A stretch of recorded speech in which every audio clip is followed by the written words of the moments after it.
Assalamualaikum, welcome back to my channel. Apa kabarnya emak-emak semua? Semoga selalu dalam keadaan sehat walafiat ya, amin. Ini adalah waktu siang hari ya Mak. Jadi karena ceritanya nih terasnya udah di keramik ya, udah pernah lihat ya sebelumnya, waktu itu cuma di semen aja. Dan ini saya lagi ngebersihin bekas-bekas dari natnya ya, nat keramiknya, karena kalau misalnya dibiarkan begitu aja takutnya malah nggak bisa hilang. Dan ini ya saya coba memberanikan diri aja untuk ngebersihin karena ini pekerjaan besar buat saya, meskipun cuman gosok-gosok begini tapi aduh ya, tenaga yang dipakainya Masya Allah gede banget. Jadi nggak tahulah ini sampai semana saya bisa saya mampu ngebersihin semuanya. Nanti bisa dilihat aja ya Mak. Ngebersihinnya cuma pakai lap basah aja sama air. Kebetulan ini juga keramiknya kasar. Kalau misalnya keramiknya itu licin, mungkin waktu setelah pasang keramik sama tukangnya itu sudah bersih ya, gampang dibersihkan. Ini karena kasar jadi ya ada serat lah gitu ya, jadi agak menyerap sedikit ke lapisan keramiknya. Padahal segini itu udah dibersihin loh sama tukang keramiknya ya, karena ya mungkin kasar begini ya, banyak selak-selak yang menempel gitu. Jadi ya lebih PR ngebersihinnya itu lebih effortnya gede banget gitu dibandingkan dengan keramik yang glossy atau yang licin. Dan sebenarnya ini mau dikerjakan sama Paksu. Cuma karena saya nganggur dan sedikit mau tahu lah gimana rasanya ya ngebersihin nat. Jadi ngebersihin keramik yang ada natnya. Jadi ya udah, saya uji nyali aja lah ini. Hitung-hitung bakar kalori ya kan. Ya yang namanya juga udah menikah ya Mak, apa-apa juga ditanggung bersama. Beda banget sama kayak waktu kita masih single. Dan tuh hasil karya saya segini aja nih tuh dapat 2 baris ya, sekitar berapa ya, 10 keramik ya. Lumayan dong ini prestasinya. Tapi jangan tanya berapa banyak keringat dan berapa banyak kalori yang keluar, karena ini tangan saya otot-ototnya jadi kencang loh. Setelah beberapa jam istirahat, lalu saya ya bersih-bersihin yang belum tadi sempat dibersihin ya Mak. Karena ya Masya Allah ini aduh rasanya itu lemes banget, karena ternyata capek banget ya ngebersihin keramik cuma segitu doang. Masya Allah ya Mak, jadi kita jangan meremehkan apapun profesinya, meskipun hanya tukang keramik, tapi itu aduh kalau kita rasain Masya Allah itu banyak banget tenaga yang terkuras. Tadinya saya juga mau males-malesan, mau ngelanjutin rebahan, tapi pas lihat ini kok kayaknya kotor dan aduh saya nggak mau nyisain kerjaan ya Mak. Jadi ya mau nggak mau lah ini harus dibersihin dan sambil nunggu Paksu dan anak saya pulang. Memasuki yang namanya dunia pernikahan ya pasti kehidupan kita ya berbeda ya Mak. Waktu single bebas, menikah jadi banyak tanggung jawab. Keluarga muda atau yang baru menikah itu perlu adaptasi dengan suasana baru di rumah. Begitu juga soal keuangan. Kata orang mengatur tujuan keuangan itu lumayan rumit ya, jelimet gitu. Tapi hal itu tidak akan terjadi kalau kita punya pasangan yang memiliki kesepakatan bersama dalam mengelola keuangan. Misalnya kayak mau beli rumah, pasangan ya harus punya kesepakatan bersama untuk menyisihkan penghasilan masing-masing demi mengumpulkan dana untuk beli rumah.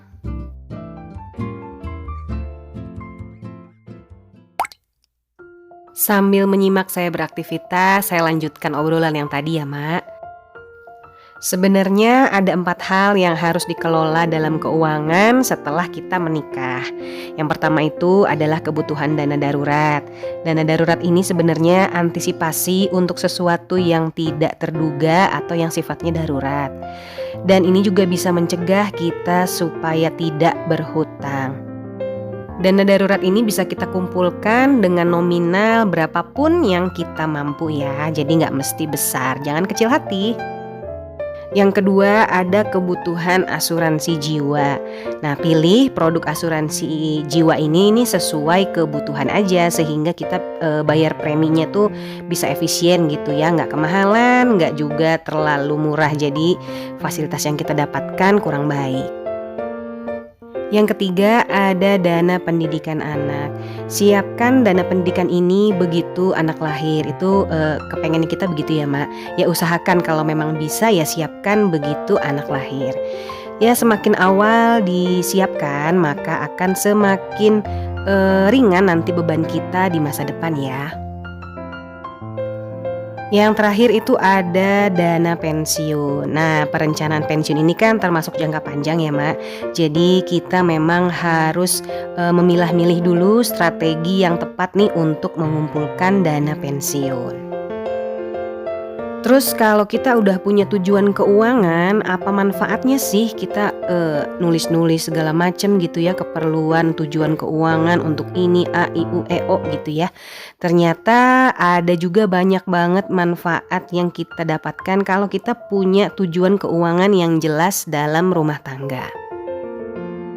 Pasangan suami istri dapat berkomunikasi dan saling memberikan opini dalam merencanakan tujuan keuangan keluarga dengan menuliskan setiap kebutuhan keluarga yang dananya itu harus dialokasikan terlebih dahulu atau yang kita sebut dengan prioritas ya. Hal ini diharapkan untuk menghindari masalah-masalah keluarga akibat tidak terpenuhinya kebutuhan primer atau prioritas yang harus dipenuhi. Agar tujuan keuangan keluarga kita nih tercapai, pasangan perlu mendiskusikan anggaran keuangan bulanan. Dengan begitu, pengeluaran dapat terkontrol. Tapi sayangnya masih banyak juga yang belum menyadari pentingnya mencatat anggaran. Mencatat setiap pengeluaran, bahkan sampai transaksi terkecil pun itu sangat penting untuk menata kehidupan finansial kita yang lebih baik. By the way, ini saya lagi mau masak nasi ya Mak. Tadi kan abis cuci wadah bekal Paksu dan anak. Nah ini lupa saya ternyata nasi itu belum ada buat makan malam ya. Jadi ya saya bikin aja nih. Ada 4 cup beras dan saya cuci tadi sebanyak 2 kali aja. Sekarang saya mau potong pepaya karena ini udah tugas yang kelupaan nih. Mestinya dari kemarin-kemarin saya potong-potong ya Mak, dan mau saya masukkan ke kulkas. Dan bener aja nih ternyata udah terlalu mateng banget pepayanya. Dalam membuat tujuan keuangan, kita dan pasangan harus duduk bersama, saling terbuka dan komunikasi, menjabarkan setiap detail keuangan dan kebutuhan yang dananya perlu diprioritaskan. Dengan terbuka terhadap masing-masing, pasangan muda akan semakin mengenal pola pikir masing-masing juga dalam menyusun dan mengatur serta merealisasikan tujuan keuangannya. Jadi ya gitu ya, kalau udah jadi suami istri itu tidak boleh ada yang disembunyikan. Kalau punya hutang ya kasih tahu hutangnya berapa, jangan sampai nanti istrinya kaget, shock, tahu-tahu ada yang nagih ke rumah, istrinya nggak tahu apa-apa. Nah itu bahaya. Dan kalaupun terjadi kebocoran keuangan untuk hal yang di luar rencana, pasangan perlu membicarakan terlebih dahulu dan memutuskan mana yang terbaik. Tujuan keuangan dilakukan agar masa depan finansial kita terjamin. Untuk itu, menata keuangan keluarga sejak dini sangat penting. Tidak hanya untuk kebutuhan primer, tapi juga untuk dana darurat dan dana pensiun. Supaya di masa mendatang semuanya aman. Insya Allah, amin. Jadi tidak ada kata terlambat. Untuk memulai yang masih acak-acakan, yuk kita mulai dari sekarang aja. Masih bisa kok. Yang penting sabar dan menahan nafsu.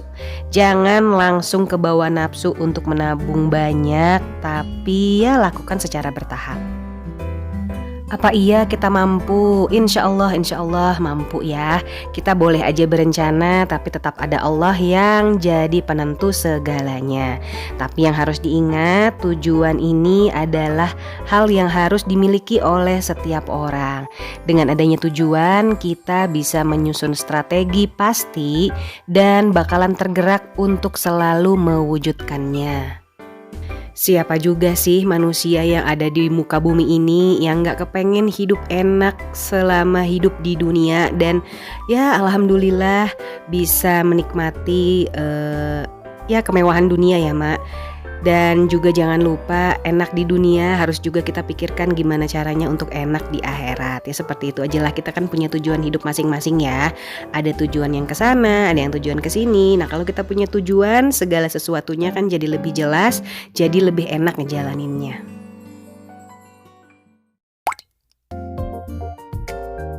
Dan dengan sisa tenaga yang saya punya, nih saya sempetin dulu ganti baju ya Mak, karena mau beresin kompor, karena takut tangannya banyak kelihatan nih. Saya lupa biasanya ada jaket atau apa gitu ya, karena udah lama nggak pakai jaket di rumah, karena nggak terlalu dingin juga. Jadi ya saya akhirnya ganti baju aja deh yang tangan panjang ya, supaya nyaman untuk dilihat. Mau nggak mau, capek nggak capek, kalau kompor ini nggak dibersihin kadang suka nggak enak hati aja ya Mak, perasaan saya.